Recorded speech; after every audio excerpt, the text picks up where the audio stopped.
Hey guys, welcome back to the Struggling Minds YouTube channel. I'm Thunder, and sorry for the delay. It's been a busy 2 weeks for me. But yeah, let's get right into the video.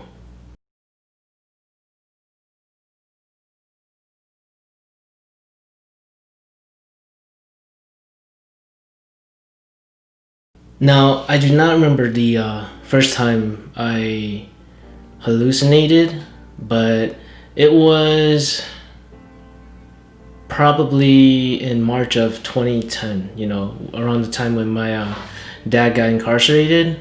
It was just the beginning of my journey in the Marine Corps. I was just promoted to E3 and I was a Lance Corporal. Now, you can say that the stress of the job, the lack of sleep, and various other factors came into play with my meltdown. And it pains me to say this too, but I nearly hurted some fellow service members, and I nearly committed suicide on top of that. So my hallucinations, they started out as like footsteps above me, or I would be in my room and I would hear people laughing or talking, and it was as if like I was constantly living in a horror movie. And it was, I don't know how to describe it. It just felt like it was constantly a horrifying movie that was happening to me. So outside my room, when I was out and about and alone, I would walk to the store, and in the service we would call it the exchange. But yeah, I would walk to the store and I would see other service men and women walk past me, and like their mouths would move, and they would turn and face me, and it was like the weirdest thing ever. I knew it couldn't be real because it happened with everyone. And at that time I thought that I was really alone, and it became like a part of me thought that the whole world was against me, and that maybe I was being spied upon. I was like looking throughout my whole room to see if I could find like security cameras. Oh my gosh, you name it. It was like wow. And I thought that somebody was playing a really bad prank on me because I didn't know what was going on. So at night when I would try to sleep, right, it didn't get any better either.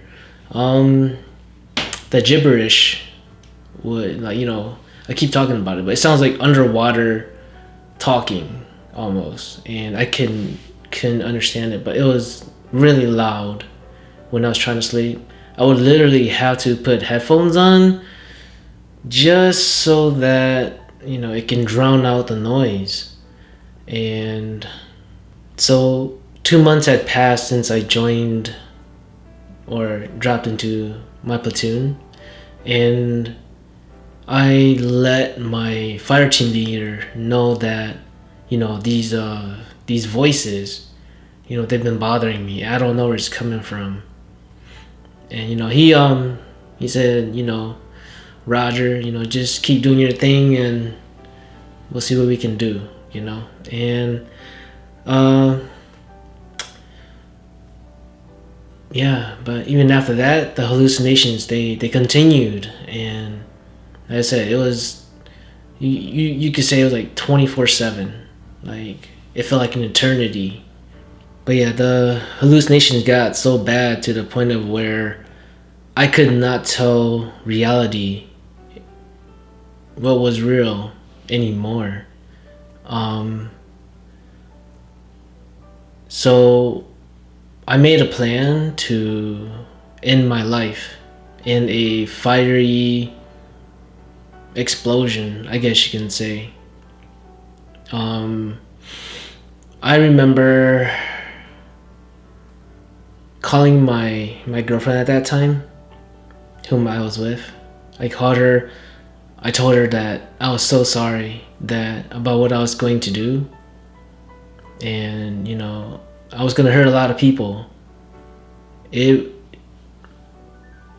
I was gonna end my life too. And so I went into my barracks room, and I was making these handmade explosives. It was, I don't know, I couldn't feel anything at that time anymore. But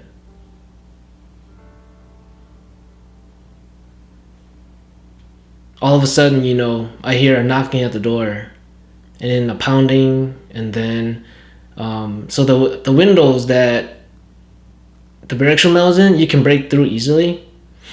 So my squad leader, whom my girlfriend at the time, she called him and told him what was gonna happen, and he rushed to my place. He and if he had been 10 minutes later, I think I wouldn't be here today, guys. I wouldn't be here today. And yeah, so he talked me down, made me cry.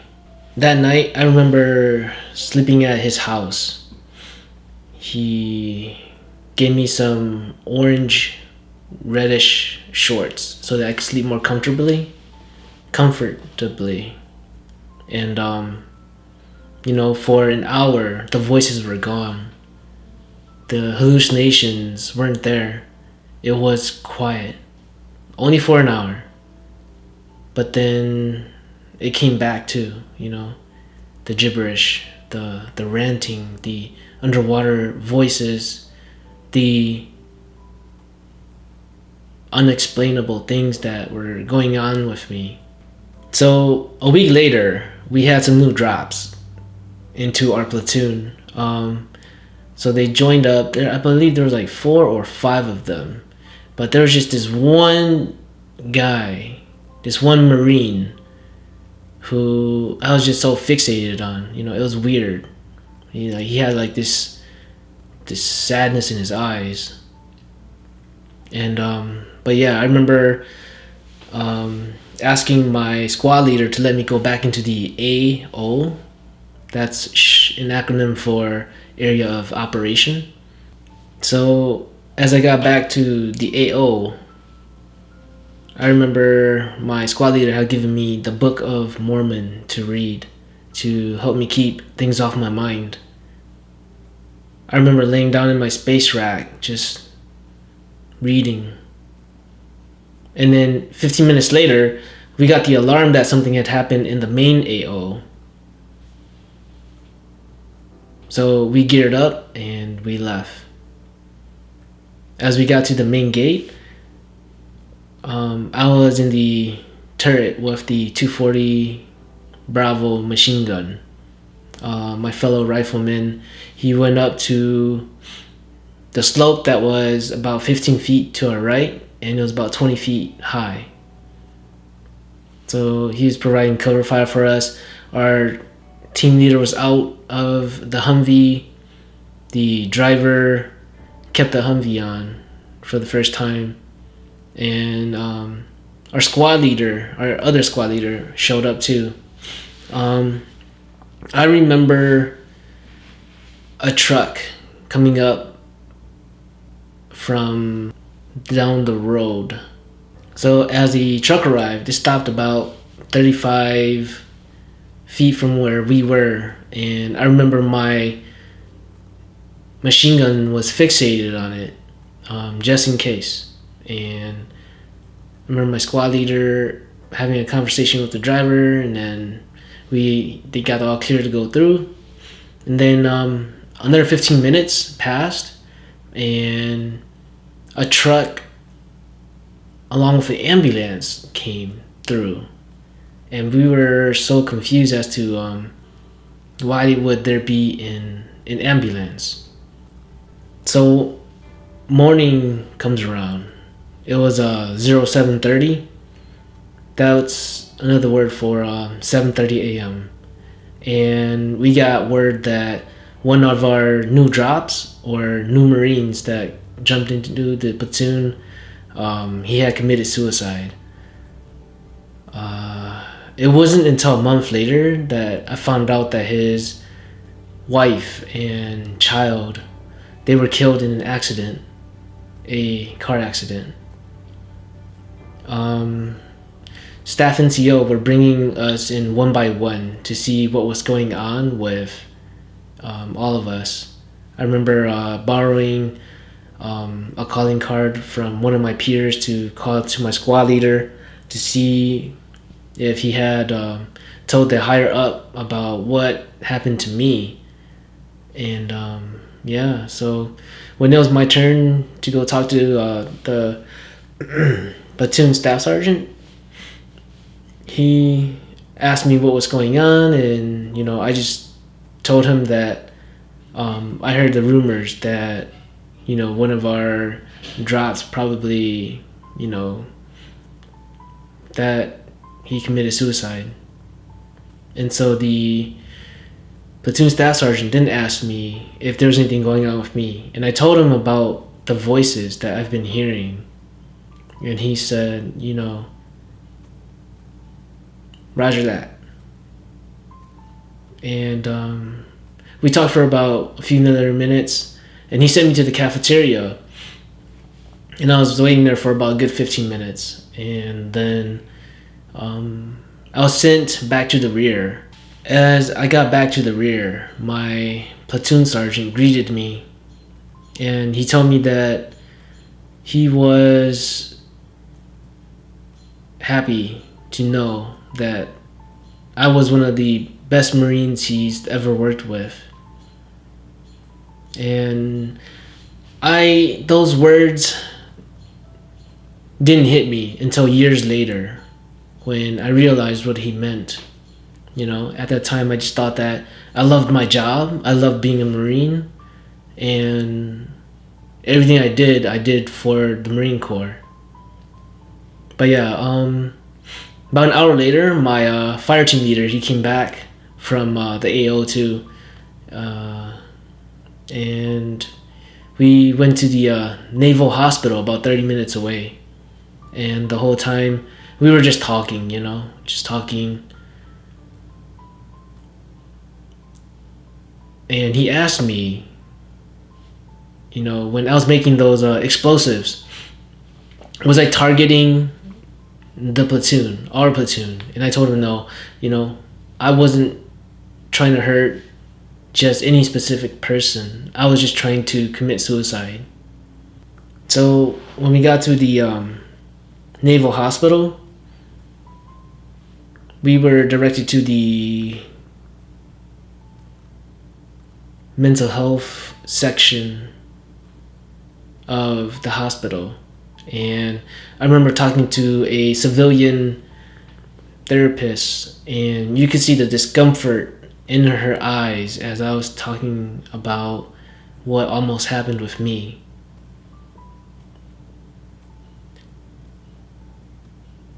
After talking to her, they sent me back to the waiting room, and as I waited, little did I know I was gonna meet somebody who looked out for me while I was in the service. I mean, don't get me wrong, everybody was looking out for me, but this man that I met, he helped me out a lot.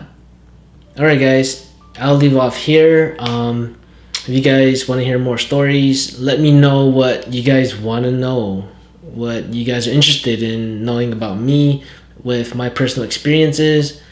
And yeah, don't forget, you guys aren't alone. We're all in this together. Let's build this community. Let's spread the word. And you guys have a good day.